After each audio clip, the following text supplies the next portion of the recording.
disque dur, c'est clair? En broie et on brûle tout! 20 ans après, les talibans font leur retour au pouvoir. Les gens qui sont dehors, là, je sais ce qu'ils vivent. C'est l'enfer. Il s'agit de l'évacuation de l'ambassade de France à Kaboul, provoquée notamment par les Américains, puisqu'ils décident de retirer leurs troupes, mais à ceci près que pour une fois, les Américains sont en arrière-plan. Ce qu'on met en avant, c'est le dernier pays occidental à rester en place, à savoir la France. Et voilà, et donc c'est sur eux qu'on se concentre et c'est sur eux qu'on se focalise. Et on raconte aussi un peu les Américains, mais en arrière-plan. Et à mon avis, je ne sais pas comment le public américain peut recevoir ça, mais il n'est pas habitué, certainement. Donc voilà, c'est à travers un autre prisme que celui auquel ils sont habitués. Les Américains, ils ont toujours l'habitude d'être au premier plan, et dans le cinéma, mais aussi dans la vie politique, géopolitique. Le fait de réaliser et d'observer un film à travers lequel ils sont finalement pas des figurants, mais des silhouettes, et de voir que la France a eu un rôle très important, puisque c'est le dernier pays à quitter l'Afghanistan et surtout à récupérer les ressortissants afghans qui avaient travaillé pour les Occidentaux, qui avaient été abandonnés par les autres pays et les Américains en tête. Je crois que c'est aussi une forme de prise de conscience pour eux, de voir ce que c'est aussi que l'ingérence, qu'est-ce qui se passe aussi quand on s'en va, qu'est-ce qu'on laisse derrière nous, quelle histoire, c'est une histoire à dimension humaine. Donc j'espère en tout cas que pour eux, il sera important de voir aussi les dégâts que peuvent provoquer une décision aussi unilatérale que celle-là. Parce que même nous, Français, finalement, on en a très peu conscience. Le cinéma permet ça, par voie justement de voir à la loupe un événement aussi important que celui-là à travers des personnalités. Et ça permet d'avoir une forme de lucidité qu'on n'a peut-être pas naturellement. Il y a à peu près 300 personnes tassées devant la grille, il faut ouvrir. Ouvrez les portes! Respecter les ordres, ça fait partie de notre métier, mais c'est aussi un choix de ne pas les respecter. Je suis très fier de montrer un film à travers lequel la France a été héroïque. C'est pas toujours le cas. On aime bien pointer du doigt les erreurs du passé, parfois du présent. Mais c'est vrai que à travers cet épisode-là, la France a eu un comportement magnanime et terriblement humain. Et ce film est aussi là pour le rappeler à travers l'histoire d'un homme, le commandant Bida, plein de courage et en même temps un homme plein d'humilité. C'est-à-dire que c'est le contraire du héros. C'est-à-dire qu'il fait des choses extraordinaires, mais surtout, n'en parlez pas, ne braquez pas les projecteurs sur moi, si je peux passer inaperçu. Et c'est ça qui nous séduit en réalité. Quand on rencontre le vrai commandant Bida, c'est un homme, comme je le disais, d'une grande humilité, qui est même surpris qu'on puisse s'intéresser à cette histoire à travers son action. Et donc, on se nourrit de ça.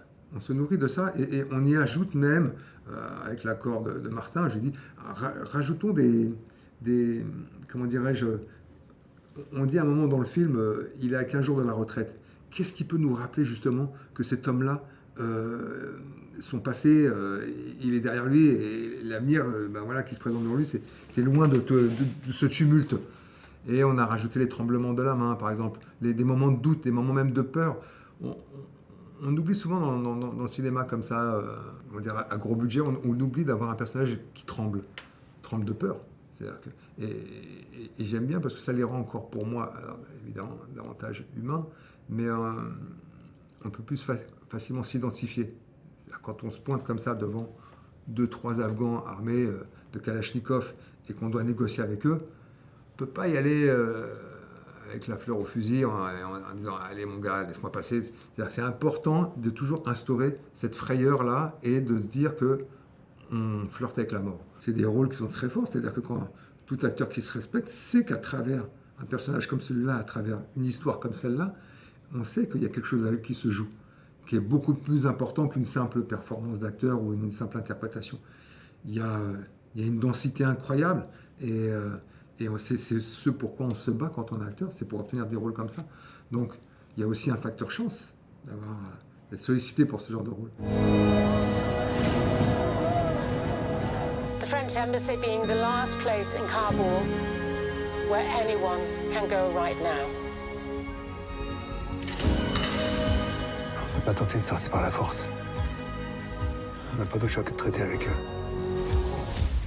Dans le film, si on y regarde bien, il n'y a pas de poursuite de voiture, il n'y a pas de coup de feu, il n'y a pas de bagarre chorégraphiée. Donc c'était un vrai pari de faire ce film avec une logistique très importante. Il y a des milliers de figurants, il y a ce décor reconstitué au Maroc. Enfin, voilà, il y a une logistique très importante, justement un peu à l'américaine, mais avec le pari de mettre tous les efforts uniquement sur l'émotion. L'émotion, ça veut dire des silences, ça veut dire des souffrances, ça veut dire des moments comme ça à travers juste un regard d'une personne totalement perdue et apeurée. Et ça, c'est le vrai pari de Martin Bourboulon, de ne pas y mettre des grands effets. Et ça, c'est ce qui me plaisait aussi, parce que c'est une vraie gageure, finalement, de tenir en haleine un spectateur uniquement sur une émotion intense. Il y a quelque chose qui est on sent le privilège d'être dans un film comme ça, parce qu'on rentre et on sent qu'il y a énormément d'efforts qui sont faits pour qu'on puisse y croire. Donc ça veut dire aussi des figurants en nombre, voilà, par milliers, des décors criants de vérité. Et quand on arrive là, on se sent complètement investi d'une forme de mission sur laquelle on a une vraie responsabilité. Et ça nous tire vers le haut, c'est-à-dire que c'est beaucoup plus facile d'incarner un personnage comme ça quand on arrive justement à la scène de l'aéroport et que ça vit, ça bouge. Il y a des enfants, il y a des femmes, enfin voilà, toutes ces choses-là.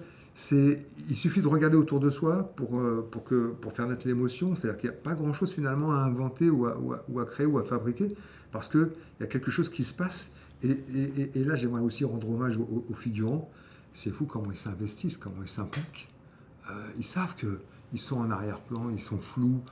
Peut-être qu'un ou deux bénéficiera d'un gros plan, on ne sait pas. Mais c'est fou je ne sais pas s'ils se rendent compte à quel point on se nourrit de ce qu'ils proposent. Et ce qu'ils proposent, c'est fort, c'est intense aussi également. Tu peux me tirer dessus à tout moment s'il veut. You can solve the problem by helping us to evacuate.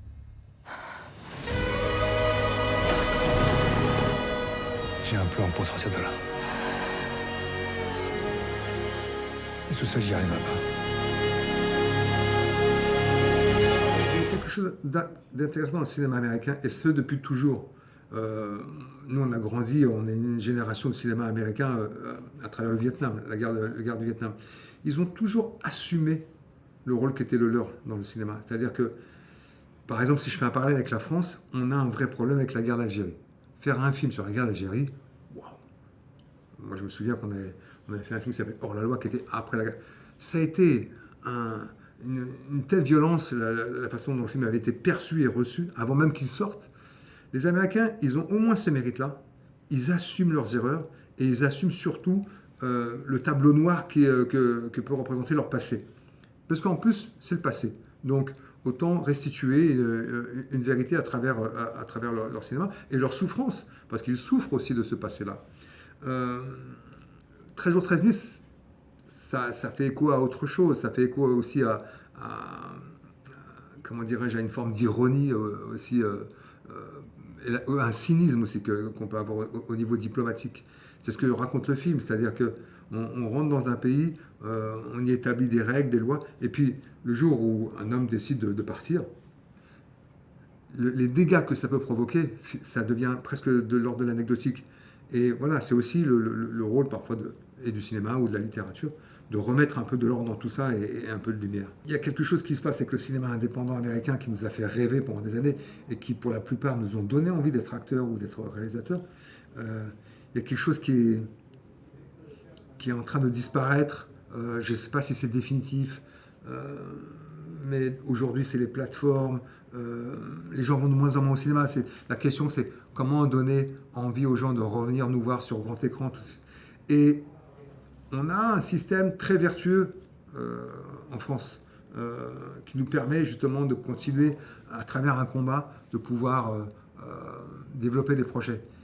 Ici, moi j'ai un respect énorme pour les Sean Baker ou pour les Linklater qui continuent à se battre pour monter des films avec un contenu qui n'est pas celui des grandes franchises. Mais quel courage!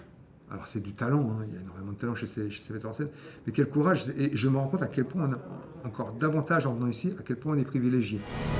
Au premier coup de feu tiré, nos chances de s'en sortir sont quasiment nulles.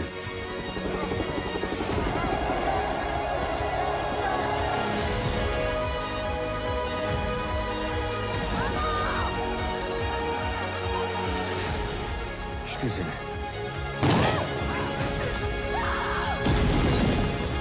On peut pas les laisser.